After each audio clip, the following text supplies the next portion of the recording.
বাংলাদেশে সাধারণ জনগণের উদ্দেশ্যে কিছু কথা বলি। যেমন ধরেন, যেই ছেলেটা, এর বয়স কয় বছর, কি যোগ্যতা আছে ওর একজন এমপির চেয়ারে বসার? কি যোগ্যতা আছে ওর কাছে? তো দেশ দিলে যেরকম বাচ্চাকের হাতে আগুন দিলেন না ফল দিলেন, এইটা কিন্তু এরা বোঝে না।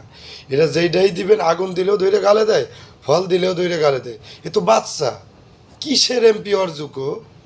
এই যে যে যে জায়গায় নিয়ে বসাইছেন, এর মতো বাচ্চা ছেলে এই জায়গায় বসাইছেন। আমাদের বাংলাদেশের বড় সমস্যা কি জানেন? যে যার হাবিলদার হওয়ার যোগ্য নাই সে এসপি চেয়ারে বসা, যার এসপি হওয়ার যোগ্য আছে সে রাস্তায় বসে রাস্তায় বসা, রিক্সা চালায়, ভ্যান চালায়। কী দাম আছে আপনার শিক্ষিত আর গৌরবের? হ্যাঁ, এই যে যে বাচ্চা ছেলে ফেলে নিয়ে বসাইছেন, এরা কি করবে? এরা তো দেশই বেঁচে দেবে কয়দিন পরে। এখন প্রত্যেকের অ্যাকাউন্ট চেক করেন, প্রত্যেকের 2-3টে বাড়ি। 3 দিন আগে রাস্তায় ভাত খাওয়ার জন্য মেসেজ, মানুষের শার্ট সে গামছা সে গোছে গামছা দিয়ে আরেকজনের শার্ট নিয়ে খুলে বেড়াইতে যাইতো বাইরে, বন্ধুদের সাথে দেখাতেও যাইতে। সে যদি এখন এমপি চেয়ারে বসে, ও তো দেশ বেঁচে দেবে। কি দেশের জনগণ, তোমরা কি উদায় গেছো? হ্যাঁ, তোমাদের ভিতরে বেরেন নাই, মগজ শেষ। বাংলাদেশের জনগণ উদায় গেছে, সব শেষ। আমরা বঙ্গবন্ধুর সৈনিক, আমরা জাগবো।